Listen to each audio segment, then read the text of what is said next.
This channel does not promote any violent, harmful, or illegal activities. All content provided by this channel is meant for an education purpose only.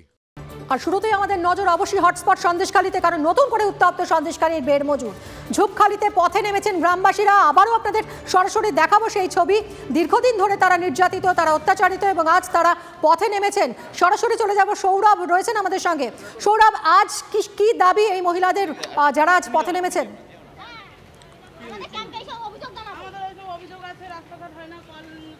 দেখো, এখানকার যিনি পঞ্চায়েত প্রধান আছেন হাজি সিদ্দিক মোল্লা, তার গ্রেফতারির দাবিতে, শেখ শাহজাহান, শেখ সিরাজউদ্দিনের গ্রেফতারির দাবিতে ঝুপখালী যারা বাসিন্দারা তারা কিন্তু আজ মহিলারা পথে নেমেছেন। মাস পিটিশন হাতে নিয়ে তারা কিন্তু এগিয়ে চলেছেন মহিলারা। পুলিশের তরফে বারবার বলা হয় যে 144 ধারা জারি রয়েছে, কিন্তু এভাবে যাবেন না, কিন্তু তারা কিন্তু কোনো কথাই শোনেননি, তারা কিন্তু এগিয়ে যাচ্ছেন। এখানে মহিলা রয়েছে, তার সাথে কথা বলবো। কেন আপনারা এইভাবে মাস পিটিশন দিতে মরিয়া কেন? মরিয়া কেন? আমরা কাজ করে টাকা পয়সা পাই না। কাজ করে কিসের কাজ করেছেন? জব কার্ডে কাজ করেছি। কত টাকা পাননি? আমরা অনেক টাকা পাইনি, 3 বছরের একটা টাকা পাইনি। সেই জন্য যাচ্ছেন? হ্যাঁ। কি পরিস্থিতির মধ্যে আছেন আপনারা? আমরা খুব খারাপ পরিস্থিতির মধ্যে আছি। আমাদের হুমকি দেওয়া হচ্ছে বাড়িতে এসে। কে হুমকি দেয় আপনাদের? আমাদের ওই সিরাজের সব গুন্ডা বাহিনী এসে বাড়িতে হুমকি দেয়। আপনার প্রধানের বিরুদ্ধে কেন বিক্ষোভ দেখাচ্ছে? প্রধান আমাদের ঘরের টাকা নিয়ে বুলটা দিয়ে এসে ঘর ভেঙে দিবে বলেছে প্রধান। কেন ভাঙবে ঘর? আমাদেরকে ভোট দিতে দেয় না, আমাদের ভোট নিজে নিয়ে হাতে কালি দিয়ে দিচ্ছে। হাজি সিদ্দিক মোল্লার বিরুদ্ধে কি বিক্ষোভ, কি ক্ষোভ আপনাদের? ওই তো বুলডোজার দিয়ে আমাদের ঘর ভেঙে দেবে, আমাদের টিকিট গুজরাটের টিকিট হাতে ধরিয়ে দেবে, এইটা নিয়ে আরো আমাদের কি অভিযোগ সিদ্দিক মোল্লার বিরুদ্ধে? কি অভিযোগ দিদি? বুলডোজার দিয়ে ঘর ভেঙে দিবে, ভেঙে দিয়ে আর আমাদের ভোট দিতে দেয় না। ভোট দিতে গেলে কয় কি তোমরা ভোট দিতে হবে না, তোমার বাড়ি চলে, তোমাদের হাতটা আগে দাও, হাতে কালি দিয়ে দিচ্ছে, নিয়ে এবার তোমরা চলে যাও বাড়িতে। প্রশাসনের প্রতি আপনাদের কেন আস্থা নেই? পুলিশের কাছে গেলে পুলিশ কোনো আমাদের নেয় না, পুলিশ কোনো আমাদের ইচ্ছে বলে না, বলে শাহজাহান জানে, সিরাজ জানে, ওই ছাড়া আমাদেরকে পুলিশ আর কিছু বলে না। আমাদের এখানে এই মুহূর্তে অভিযোগপত্র পুলিশের সামনে তুমি দেখছো, এখানে পুলিশের তরফে আছে। আর কি অভিযোগ আপনাদের? কি অভিযোগ দিদি? কি অভিযোগ? আমরা কোনো সুযোগ সুবিধা পাচ্ছি। সিদ্দিক প্রধান, আমাদের প্রধান সিদ্দিক। কেন এলেন? পুলিশ তো বারণ করছিল। আমরা জমা দেব আজকে একসঙ্গে এসে আমরা এটা আজকে জমা দেবই। আমাদের কোনো ভরসা নেই পুলিশের উপরে। আমাদের নিতে দিন, তারপরে ওরা পুলিশ প্রশাসন বারবার বলছিলেন যে ইতিমধ্যে ক্যাম্প খোলা হয়েছে, অভিযোগ আপনাদের নেওয়া হবে, তাহলে আপনারা এইভাবে ভেঙে কেন এলেন? আমরা পুলিশের উপরে কোনো আস্থা নেই। পুলিশ আমরা নিজে হাতে সবকিছু, পুলিশ অনেকদিন অনেক কিছু করেছে। কেন আস্থা নেই কেন? পুলিশ অনেক কিছু করেছে এতদিন। আজকে রাস্তায় নামতে হয়েছে মায়েদের পুলিশের জন্য। পুলিশ যদি আমাদের দেখতো আজকে রাস্তায় নামতাম আমরা। আমাদের পুলিশের উপরে কোনো আস্থা নেই। যা কিছু করবো আমরা এবার নেমেছি যখন, আমরা সঠিক সিদ্ধান্তটাই নিয়েছি যখন, আমরা আজকে আন্দোলন করে আমরাই জমা দেবো। কি বলতো পুলিশ আপনাদেরকে? আসতেই দিচ্ছে না, জমা দিতেই দিচ্ছে না। আমাদের কাগজ দুজন করে, একজন করে 44 ধারা হয়েছে। 44 ধারা হয়েছে, 44 ধারা কাগজটা দেখেন। 44 ধারা করে কাজ এতদিন কোথায় ছিল?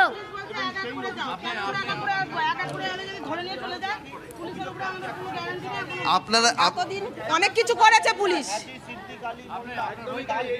অনেক কিছু করেছে পুলিশ। দেখো, এই মুহূর্তে যে অভিযোগপত্র, সেই অভিযোগপত্র কিন্তু সামনে রয়েছে এখানে, যেখানে পরিষ্কারই তারা বলছেন যে আবাসের যে ঘরের টাকা, সেই আবাসের ঘরের টাকা, নগদ 10,000 টাকা জব কার্ড এবং আবাসের যে টাকা, সেই 15,000 টাকা করে ঘর পিছু নেওয়া হয়েছে। সিদ্দিক মোল্লা তিনি অভিযোগ করছেন যে রাজনৈতিক মিটিং মিছিলে এসে হুমকি দেওয়া হতো, গুজরাটে পাঠিয়ে দেওয়ার হুমকি দেওয়া হতো, উত্তরপ্রদেশে পাঠিয়ে দেওয়ার হুমকি দেওয়া হতো। ফলে সব মিলিয়ে কিন্তু তাদের আবাস নিয়ে অভিযোগ রয়েছে, জব কার্ড নিয়ে অভিযোগ রয়েছে, রাস্তাঘাট নিয়ে অভিযোগ রয়েছে। এমনকি আইলার সময় যে নদী বাঁধ হয়েছিল, সেই নদী বাঁধে কাজ করিয়েও টাকা দেওয়া হয়নি বলাচ্ছে। কেন দেবে না সেই ঘর? কেন দেবে না? আমরা পাই না সেই ঘর। আমাদেরকে দিলে ওরা খাবে কি? ওরা তো খেয়েই নিচ্ছে। কি খেয়েছে? কেন ঘর আমাদের লিস্টে নাম আছে, সেই ঘর আমরা পাই না। যদি বা আমরা ঘরের জন্য দাবি করেছি, তোমরা ঘর পাবে না। তোমরা বিজেপি করেছো, তোমাদের ঘর দেওয়া হবে না। কেন এগুলো? আমরা বিজেপি করেছি দেখেছি, আমাদের তো ভোট নিয়েই নিত। আমরা কি করে বিজেপি করলাম? আমরা ভোট পাবো না, আমাদের ঘর দেবে না, কেন এগুলো হবে? নদী বাঁধের অভিযোগও এখানে রয়েছে। নদী বাঁধ হয়নি, নদী বাঁধ কি হয়েছে? ভেঙে গিয়েছিল নদীর বাঁধে, আমরা কাজ করেছিলাম, সেই টাকা পাই না। আমরা, আমাদের প্রধান মশাই দেয় না টাকা, সেই টাকা আমাদের দেয় না। আমরা মেয়ে বলেছিল টাকা হবে না, কিসের টাকা, কিসের টাকা, টাকা হবে না। টাকা চাইতে গেলে নদীর বাঁধে ফেলে মাটি চাপা দিয়ে দেবো। ধুলিয়ার ওখানে যে নদী বাঁধ রয়েছে, হ্যাঁ ওটা আমাদের, ওই বাঁধে আমরা কাজ করতে গিয়েছিলাম, কোনো টাকা। হ্যাঁ আইলার সময় আমফানে, হ্যাঁ হ্যাঁ ইয়াসের সময় আমফানে, এইসব আমরা কাজ করেছি, টাকা পাই না, টাকা দেয় না আমাদের। টাকা ঠিকাদার কে ছিল? ওরাই সব। ঠিকাদার কে ছিল? ওই সিদ্দিক, আলমগীর, ওরাই সব। আলমগীর মানে? ওটা শাহজাহানের ভাই আলমগীর। শেখ আলমগীর? হ্যাঁ। এখানে দেখো অভিযোগ উঠছে যে শেখ সিরাজউদ্দিনের নাম ছিল এখন শেখ আলমগীর, তার নামও কিন্তু এখানকার যারা মহিলারা রয়েছে তারা অভিযোগ করছেন যে আবাসের ঘরের টাকা সিদ্দিক মোল্লা, হাজী সিদ্দিক মোল্লা তাকে দিয়ে দিতে হয়েছে, সেই অভিযোগ তারা করছেন।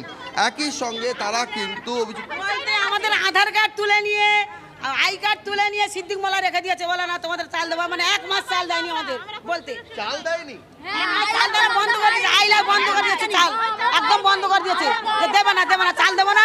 তোমরা বলবে কেন, বলতে বললাম মতন না, বললেই আমার চাল। তারপরে আমরা কাগজ, চালটা কিসের চাল? এটা আইলার চাল ওই দিয়েছিল, আইলা হতে আইলার চাল দিয়েছিল, সেই চাল আমাদের বন্ধ করে দিয়েছে। চাল পাননি না, তখন আমরা বলতে নদী বাঁধের কি অভিযোগ রয়েছে? নদী বাঁধ তো ভাই ভেঙে যাচ্ছে, নদী বাঁধের তো কোনো অবস্থা নেই, ভেড়ির অবস্থা নেই আমাদের ভিতরের ভেড়ি তো কাজ করেছে, আমরা পয়সা পাইনি, আমার স্বামী কাজ করেছে, আমার স্বামী পয়সা পাইনি,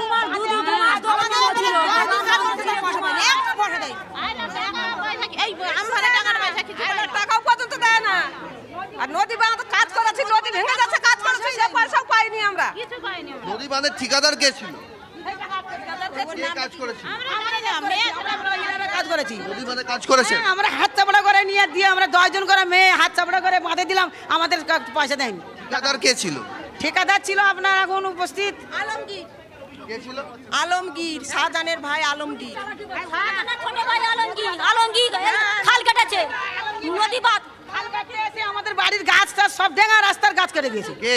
ওই আলমগীর জিসিবি দিয়ে আমাদের গাছ গাছালি কেটে পরিষ্কার করে দিয়ে আরো সমস্ত কেটে দিয়ে। শেখ আলমগীরের বিরুদ্ধে আপনাদের অভিযোগ রয়েছে? আলমগীর বিরুদ্ধে শেখ শাহজাহান, সিদ্দিক মোল্লা, সিরাজ ডাক্তার, এদের সব বিরুদ্ধে আমাদের জমি জায়গা সব থেকে, আমার তো 1 বিঘা জায়গা নিয়ে নিয়েছে, বাড়ি নিয়ে নিয়েছে ওই সিদ্দিক মোল্লা।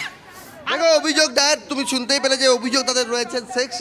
শেখ শাহজাহানের ভাই শেখ সিরাজউদ্দিনের বিরুদ্ধে অভিযোগপত্র জমা পড়ছিল, হাজী সিদ্দিক মোল্লা তার বিরুদ্ধে আজকে তারা অভিযোগ জমা করে গেলেন, এবং সেই অভিযোগপত্রের সূত্র ধরেই এখন তারা বলছেন যে নদী বাঁধে কাজ করেছিলেন তারা, ধুলিয়ার কাছে যে নদী বাঁধ রয়েছে সেই নদী বাঁধে কাজ করেছিলেন, এবং সেখানকার যে টাকা, সেই টাকাও নদী বাঁধে কাজ করার যে টাকা, সেই টাকাও কিন্তু তারা পাননি।